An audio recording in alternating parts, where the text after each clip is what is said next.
Hi everybody.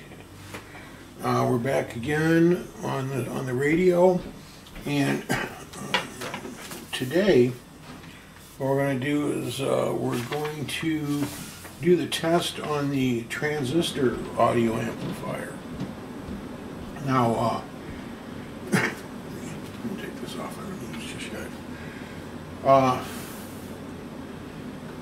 The first test that we did, we checked out the IC, that the LM386, and everything. As far as we could test, it tested okay. Now, matter of fact, I ordered a kit for an audio generator. It's a little teeny thing, but hopefully I'll be able to put out a signal that we can use so we can take it to that level. My signal generators I have, they're like for radio frequency, they start at 150 hertz, megahertz, kilohertz, and they start at 150 kilohertz. So that doesn't, I can't use them. But and down the road, we might, we'll probably injecting radio frequency. So anyway, for right now, the book, gives us these options. The manual gives the options that if you have just a few pieces of test equipment, then it shows you how to test that far with that equipment. And and then the more you have, the more tests you can actually do. So it's pretty cool. So we can even back up later on and we'll do the advanced test. But today we're going to do the transistor board, and here's the schematic for it that we're going to do. And if you notice where this is where the chip would be below. Now here's a picture of the board itself, and what it uses is these headers here, okay? These headers come up and through the board, and I'll show you on the board here. Now this is the top. This is the top of them right here, okay? These are the top of them, and then the bottom pins are kind of long, and they go into the socket. We removed the 386, and now these headers fit right into that, and so it extends your board up on top. So that's pretty cool. So that's where we're going to start. One other thing that I wanted to mention, and this is like one of those little hints that if I would have known about it, it might have made things easier. Before we even started building this thing, first of all, I just been going by the manual. It said start with the first circuit we built, and on the first circuit we had the socket for the 386 that went in, so I put it in and soldered it. Okay. Now if I'd have known, because even though it fits in pretty well and you can pretty much get it in okay, these two headers, if you wanted to make them line up really good, if you went here on the top of the headers, okay, where they are right there, hope you can see that okay. All right, there's like the small prongs are here. If you had that socket or an extra socket, 8-pin socket, and put it on there on the top, it would keep it nice and vertical. It would keep it all aligned. So it'd make things a lot easier. So, and that's something you can look at and try. Say, I don't need to do that. I just stick the headers in, they'll be fine, and you can do that. That's just something I'm saying right now, that if you don't have an extra socket around in your bins, and you think you want some help aligning those headers up on the small board, use the socket before you solder it in. Solder in the header or headers, And in that way, they'll be there, and that's all you have to do. Then they're in and they're on the board. Put the board to the side, finish what you're doing on the main board, and when it comes to it, your headers are already in there lined up and they look good. So that's just, you know, food for thought, kind of tip of the day thing. All right. Okay. So now when we look at this, we have 3, 4, 5 different transistors on here. We have a couple NPNs and a couple PNPs. And we've also we've got a diode that we put in, so we've got a couple new things we get to add. You know, and as always, read the directions. It'll tell you exactly how to put them in. It'll tell you how to place the transistor so you get the base and the base and the collector and the collector. And on the diode, you know, so you can make sure that you line up the line with the line on the schematic, and it's just read the instructions. Okay, so we'll get that done. Now we want to do our static measurement power test. Okay, and we did this before, so we're going to do this again. I'm taking the battery out, and let's see, which one do I want to use? Let me use this one here, and it shows you right in here how to line everything up. First, we want a wire running from the negative to the negative on the battery. Okay. To the negative on to the negative on the battery. Okay. Then we're going to go from this for kicks. Let's go over to this one here. Amps DC. Let's turn her on.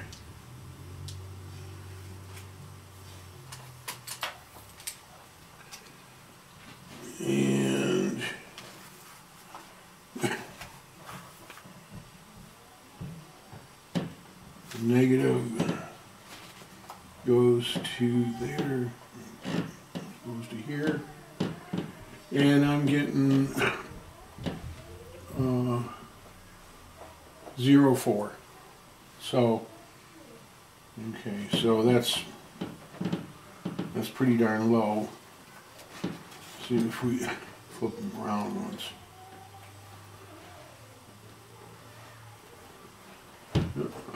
Went 0.4. All right. So shut that off. These down here. So we're in the ballpark, so we're good. All right. So let's move on to the next one. I'll just connect these. So to put the battery back in the holder. So we'll slide that back in here. And we're good to go. Okay, now here we've got a new ground point. On this one, we're going to be using ground point 17, which is on the board already, okay? And that's at the bottom of the board. So let's use ground point 17. And that'll be our ground point. And then it looks like we're going to go to DC volts.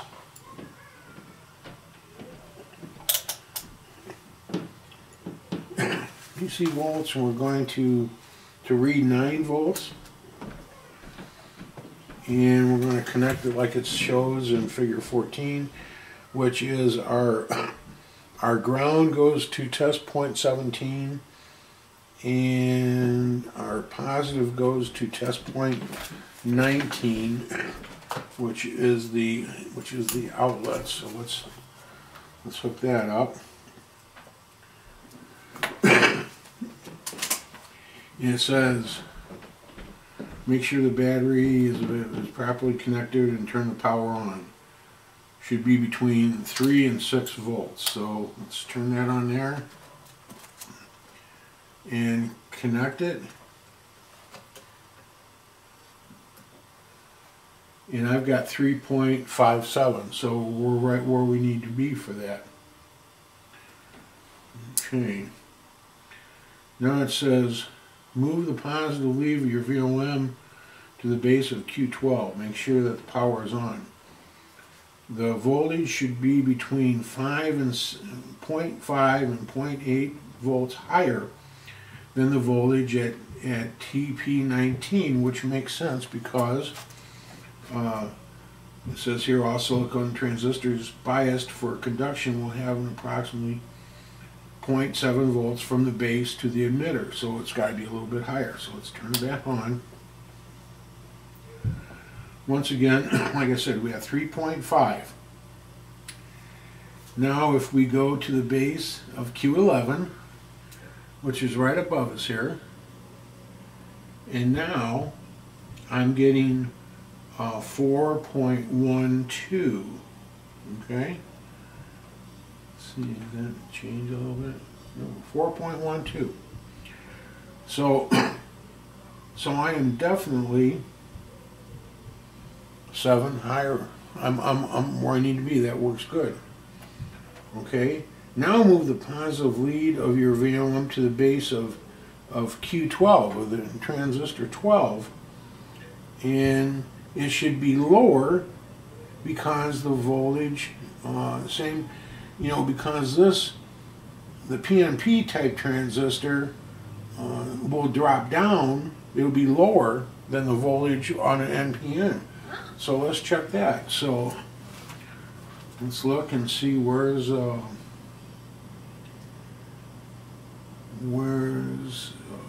12. 12 should be at the bottom here, and I'm getting 2.9. So we dropped 6. We dropped 0.6. So it says it should be between 0.5 and 0.8, which is, it's going to be there. So we're right on the money on that one. So that's a good deal there. Now, let's see. All right. So far we've passed the transistor bias test and we've passed the static measurements. Now the next one is the DC gain. And this one here is a little bit more trickier. Is that for this one you should almost have an external power supply, and it says here that if you do not have a external power supply, then use a battery. But the thing with the battery is it's hard to adjust your voltage, because later on in here it's going to say turn the voltage up until it reaches a certain point. Well, that makes it hard to do if you have a battery and you don't have any adjustment. So for right now, for some of you, you can try it with a battery and you'll get some kind of reading, but it's not going to be the same as if you can actually adjust it. So at this point, if you don't want to try to use a battery, you don't have a power supply, then so far your bias test was good and the static test was good, then you're okay and you're ready to go on to the next one. So let me read this and we're going to go over this. Okay, it says the DC gain of the audio amplifier is set by the current in the transistor Q10. Looking at the circuit and assuming the output bias is 1/2 of the voltage plus, or 4.5, the base of the Q11 will be 0.7 volts higher or 5.2 volts. Now what it's saying here is we've got to think that what it's doing is it's setting half of the voltage to the bias. Okay, and since we just did our test and it showed that for an NPN it has to be around 7.7 volts higher to make the transistor start working and start flowing, so it'll take it up to right around 5.2 volts. That's what's saying here. This is because there was an eligible drop of voltage across R50. That means that there is a 3.8 voltage drop across R46. The current through 46 can now be calculated as 3.6, and it gives you all the stuff here.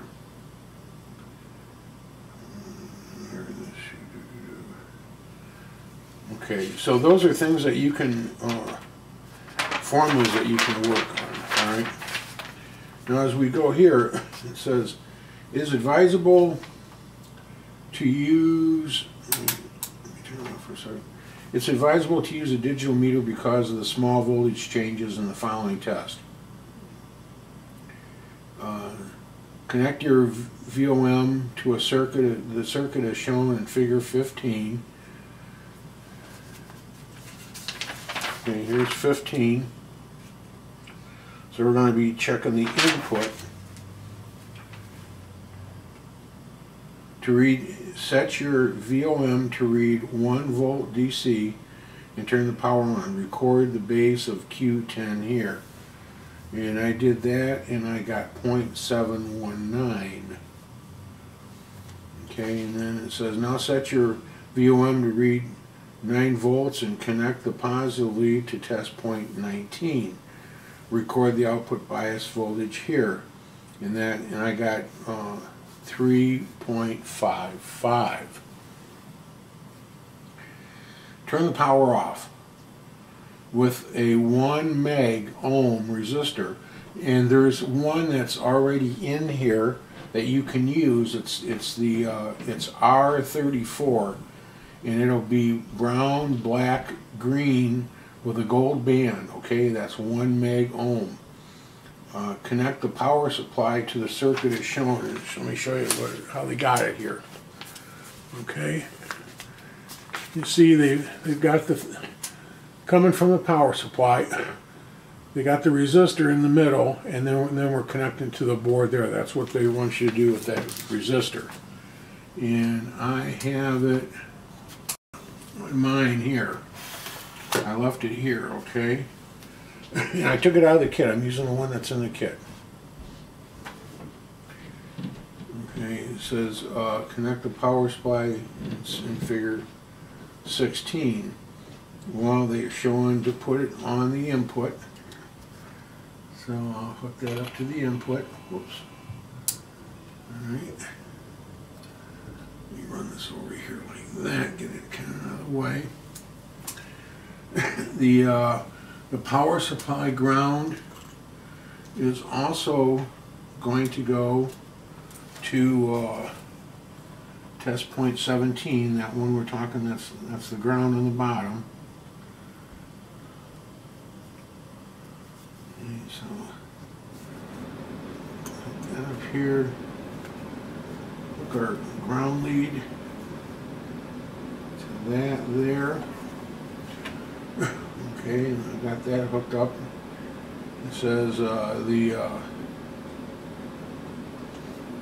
meter ground is at 17 also.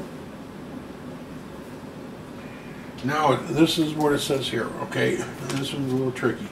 It says turn the radio on and turn the power supply on. Okay, so I turn my switch all the way down to low. Turn my power unit on, turn this on, increase the supply voltage until the voltage at test point 19 is equal to VO, which would be 3.55. So let me do that. At 19, okay, let me,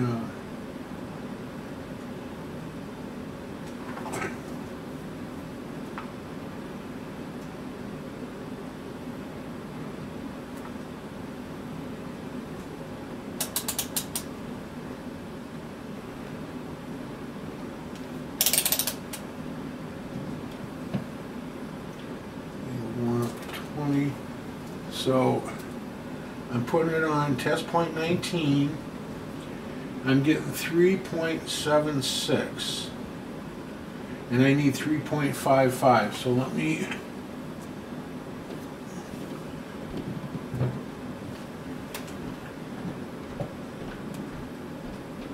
by turning it up, the power actually goes down. Okay, so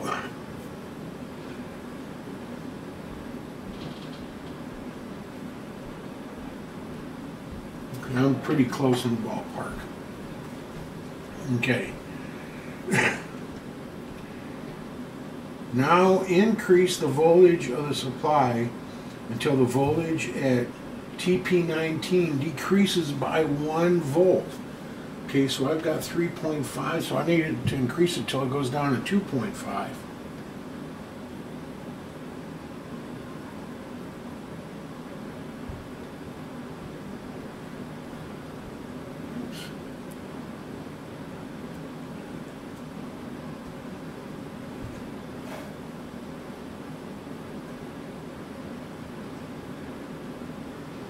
Okay, so I've got it pretty darn close.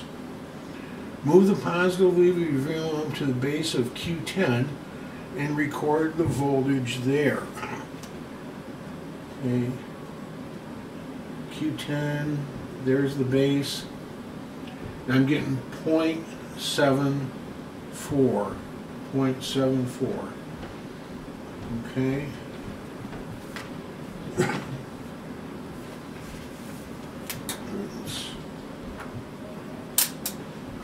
Now let me read what else it says.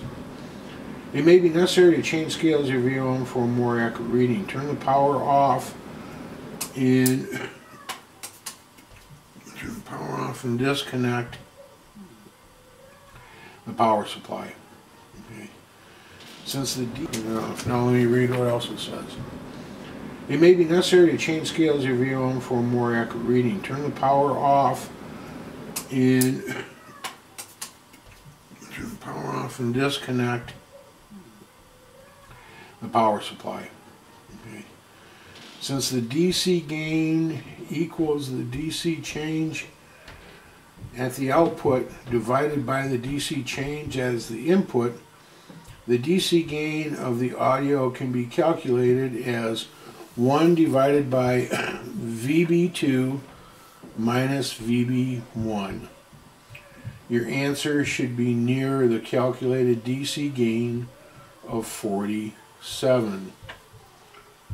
So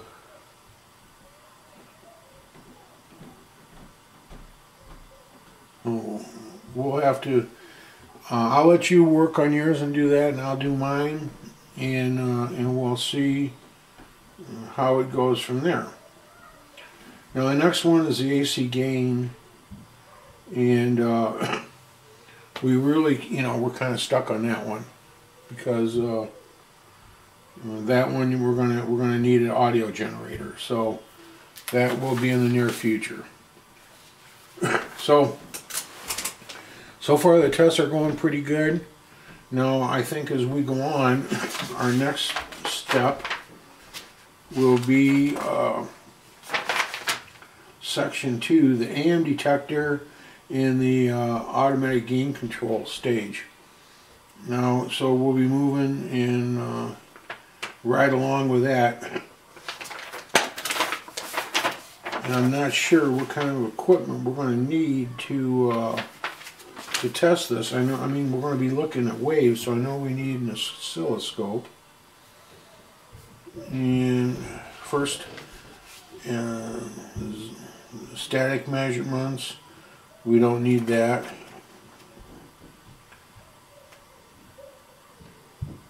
Okay. So now at this point, we use a RF generator. So we got that. So we'll have some pretty good tests that we can do from then on. So that's great. So please keep me advised on what's going on in the comments section below, and because I want to know how your tests are running. Are they running like mine and all that? So so with that, okay, I will be seeing you on the next one. Have fun and God bless.